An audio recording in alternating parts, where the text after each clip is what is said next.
Hi ಎಲ್ಲರಿಗೂ ನಮಸ್ಕಾರ. Welcome to West Talk. ಇವತ್ತಿನ ವಿಡಿಯೋದಲ್ಲಿ ಹಸಿ ಅವರೆಕಾಯಿನ ಬಳಸಿ ಮಸಾಲೆ ಸಾಂಬಾರು ಹೇಗೆ ಮಾಡೋದು ಅಂತ ನೋಡೋಣ. ಈ ವಿಡಿಯೋನ ಎಲ್ಲೂ ಸ್ಕಿಪ್ ಮಾಡದೆ ಕೊನೆವರೆಗೂ ನೋಡಿ. ನಾನಿಲ್ಲಿ ಹಸಿ ಅವರೆಕಾಯಿನ ಒಂದು ದೊಡ್ಡ ಬಟ್ಲಲ್ಲಿ ಒಂದು ಬಟ್ಲು ತೊಗೊಂಡಿದ್ದೀನಿ. ಹಾಗೆಯೇ 2 ಬದನೆಕಾಯಿ, ಒಂದು ಆಲೂಗೆಡ್ಡೆನ ಹಚ್ಚಿ ಇಟ್ಕೊಂಡಿದ್ದೀನಿ. ಹಾಗೆಯೇ 1 ಟೊಮೊಟೊ, 1 ಈರುಳ್ಳಿ, 2ರಿಂದ 3 ಟೇಬಲ್ ಸ್ಪೂನಷ್ಟು ಸಾಂಬಾರು ಪುಡಿ, ಹಾಗೆಯೇ 1/4 ಬಟ್ಲಷ್ಟು ತೆಂಗಿನ ತುರಿ, 1ರಿಂದ 2 ಟೇಬಲ್ ಸ್ಪೂನಷ್ಟು ಎಣ್ಣೆ, ಸ್ವಲ್ಪ ಸಾಸಿವೆ, ಹಾಗೆಯೇ ರುಚಿಗೆ ತಕ್ಕಷ್ಟು ಉಪ್ಪು. ರುಬ್ಬೋದಕ್ಕೆ 1 ಟೊಮೊಟೊ, 1 ಈರುಳ್ಳಿ, 2 ಬೆಳ್ಳುಳ್ಳಿ ಹೆಸಳು, 1/4 ಇಂಚಷ್ಟು ಶುಂಠಿ, ಸ್ವಲ್ಪ ಕರಿಬೇವು, ಸ್ವಲ್ಪ ಕೊತ್ತಂಬರಿ, ಹಾಗೆಯೇ 1/4 ಇಂಚಷ್ಟು ಚಕ್ಕೆ, ಒಂದೇ ಒಂದು ಲವಂಗನ ತೊಗೊಂಡಿದ್ದೀನಿ. ಹಾಗೆ ಒಗ್ಗರಣೆಗೆ ಸ್ವಲ್ಪ ಕರಿಬೇವು, 4 ಒಣಮೆಣಸಿನ್ಕಾಯಿ, ಹಾಗೆಯೇ 8 ಹೆಸಳು ಬೆಳ್ಳುಳ್ಳಿನ ಜಜ್ಜಿ ಇಟ್ಕೊಂಡಿದ್ದೀನಿ. ಹಾಗೆಯೇ ಹುರ್ಗಡ್ಲೆ. ಈಗ ಒಂದು ಕುಕ್ಕರ್ಗೆ ಅವರೆಕಾಯಿನೆಲ್ಲ ತೊಳೆದು ಸೇರಿಸಿದ್ದೀನಿ. ಅದಕ್ಕೆ ಈರುಳ್ಳಿ, ಟೊಮೊಟೊ ಕೂಡ ಸೇರಿಸಿದ್ದೀನಿ. ಹಾಗೆಯೇ ಇದು ಮುಳುಗುವಷ್ಟು ನೀರು ಹಾಕಿ ಕುಕ್ಕರ್ ಲಿಡ್ ಕ್ಲೋಸ್ ಮಾಡಿ 2 ವಿಷಲ್ ತೊಗೊಂಡ್ರೆ ಸಾಕಾಗುತ್ತೆ. ಈ ಥರ 2 ವಿಷಲ್ ತೊಗೊಂಡ್ರೆ ಅವರೆಕಾಯಿ ಕೂಡ ಚೆನ್ನಾಗಿ ಬೆಂದಿರುತ್ತೆ. ಈಗ ಒಂದು ಮಿಕ್ಸಿ ಜಾರ್ಗೆ ಈರುಳ್ಳಿನ ಸೇರಿಸಿದ್ದೀನಿ.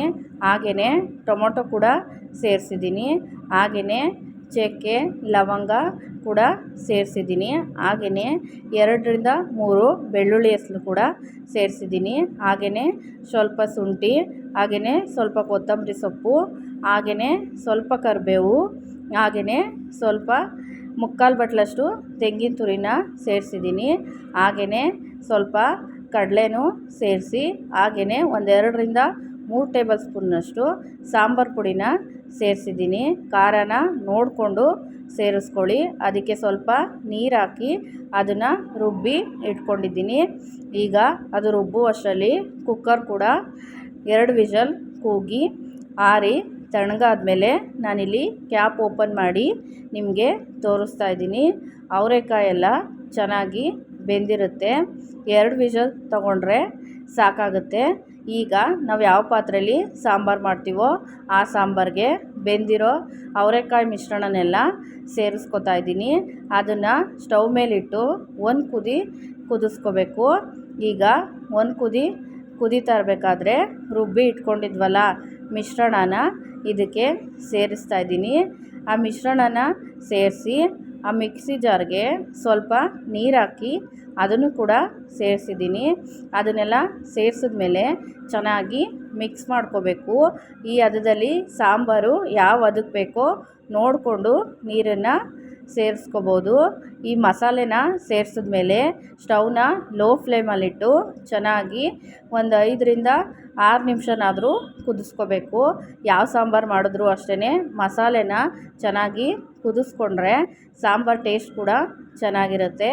ಈಗ 5ರಿಂದ 6 ನಿಮಿಷ ಆದಮೇಲೆ ನಾನಿಲ್ಲಿ ಕೊನೆಯಲ್ಲಿ ಬದನೆಕಾಯಿ, ಆಲೂಗೆಡ್ಡೆನ ಸೇರಿಸಿದ್ದೀನಿ.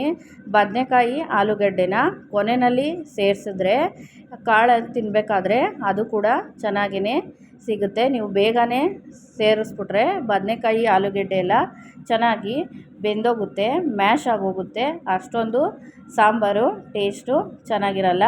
ಹಾಗಾಗಿ ಕೊನೆಯಲ್ಲಿ ಸೇರಿಸಿ ಬದನೆಕಾಯಿ, ಆಲೂಗೆಡ್ಡೆ ಎಲ್ಲ ಚೆನ್ನಾಗಿ ಬೆಂದ ಮೇಲೆ ನಾನಿಲ್ಲಿ ರುಚಿಗೆ ತಕ್ಕಷ್ಟು ಉಪ್ಪು ಕೂಡ ಸೇರಿಸಿದ್ದೀನಿ. ಉಪ್ಪನ್ನೆಲ್ಲ ಸೇರಿಸಿ ಚೆನ್ನಾಗಿ ಮಿಕ್ಸ್ ಮಾಡಿಕೊಂಡು ಒಂದು ಕುದಿ ಕುದಿಸ್ಕೋಬೇಕು. ಸ್ಟವ್ನ ಲೋ ಫ್ಲೇಮಲ್ಲಿಟ್ಟು ಒಂದು ಕುದಿ ಕುದಿಸ್ಕೋಬೇಕು. ಈಗ ಒಂದು ಕುದಿ ಕುದಿಬೇಕಾದ್ರೆ ಇದಕ್ಕೆ ಒಗ್ಗರಣೆನ ಹಾಕಬೇಕು. ಈಗ ಒಂದು ಸಣ್ಣ ಬಾಣಲಿನ ಇಟ್ಟು ಎಣ್ಣೆನ ಸೇರಿಸಿದ್ದೀನಿ. ಎಣ್ಣೆ ಸ್ವಲ್ಪ ಬಿಸಿ ಆದಮೇಲೆ ಸಾಸಿವೆ ಕೂಡ ಸೇರಿಸಿದ್ದೀನಿ. ಸಾಸಿವೆ ಸ್ವಲ್ಪ ಸಿಡಿದ ಮೇಲೆ ನಾನಿಲ್ಲಿ ಬೆಳ್ಳುಳ್ಳಿನ ಸೇರಿಸಿದ್ದೀನಿ. ಬೆಳ್ಳುಳ್ಳಿನ ಚೆನ್ನಾಗಿ 1-2 ಸೆಕೆಂಡು ಫ್ರೈ ಮಾಡ್ಕೋಬೇಕು. ಅದು ಕಲರೆಲ್ಲ ಚೇಂಜ್ ಆಗೋವರೆಗೂ ಚೆನ್ನಾಗಿ ಫ್ರೈ ಮಾಡಿಕೊಂಡ್ರೆ ಸಾಂಬಾರು ಟೇಸ್ಟು ನಿಮಗೆ ಚೆನ್ನಾಗಿರುತ್ತೆ. ಈಗ ಬೆಳ್ಳುಳ್ಳಿ ಎಲ್ಲ ಫ್ರೈ ಆದಮೇಲೆ ನಾನಿಲ್ಲಿ ಒಣಮೆಣ್ಸಿಕಾಯಿನ ಸೇರಿಸಿದ್ದೀನಿ. ಮೆಣಸಿಕಾಯಿನ 1 ಸೆಕೆಂಡು ಫ್ರೈ ಮಾಡಿ ಕೊನೆಯಲ್ಲಿ ಕರಿಬೇವನ್ನ ಸೇರಿಸಿ ಸ್ಟವ್ನ ಆಫ್ ಮಾಡಿ ಒಗ್ಗರಣೆನ ಈ ಸಾಂಬಾರಿಗೆ ಸೇರಿಸಿದ್ದೀನಿ. ಒಗ್ಗರಣೆ ಸೇರಿಸಿದ್ಮೇಲೆ ಒಂದು ಮಿಕ್ಸ್ ಮಾಡಿಕೊಂಡ್ರೆ ಸಖತ್ ಟೇಸ್ಟಿಯಾದ ಹಸಿ ಅವರೆಕಾಯಿ ಮಸಾಲೆ ಸಾಂಬಾರು ರೆಡಿಯಾಗಿರುತ್ತೆ. ನೀವು ಇದನ್ನು ಬಿಸಿ ಬಿಸಿ ಅನ್ನದ ಜೊತೆ ಆದರೂ ಸರ್ವ್ ಮಾಡ್ಬೋದು ಅಥವಾ ಮುದ್ದೆ ಜೊತೆ ತುಂಬಾ ಚೆನ್ನಾಗಿರುತ್ತೆ. ನೀವು ಒಂದ್ಸಲಿ ಟ್ರೈ ಮಾಡಿ, ಖಂಡಿತವಾಗ್ಲೂ ನಿಮಗೂ ಕೂಡ ಇಷ್ಟ ಆಗುತ್ತೆ. ಈ ವಿಡಿಯೋ ನಿಮಗೆ ಇಷ್ಟ ಆದರೆ ಪ್ಲೀಸ್ ಒಂದು ಲೈಕ್ ಮಾಡಿ, ಕಮೆಂಟ್ ಮಾಡಿ, ಶೇರ್ ಮಾಡಿ, ಹಾಗೆ ಮರೀದೆ ನಮ್ಮ ಚಾನಲ್ನ ಸಬ್ಸ್ಕ್ರೈಬ್ ಮಾಡ್ಕೊಳ್ಳಿ. ಮತ್ತು ಮುಂದಿನ ವಿಡಿಯೋದಲ್ಲಿ ಸಿಗೋಣ. Thank you.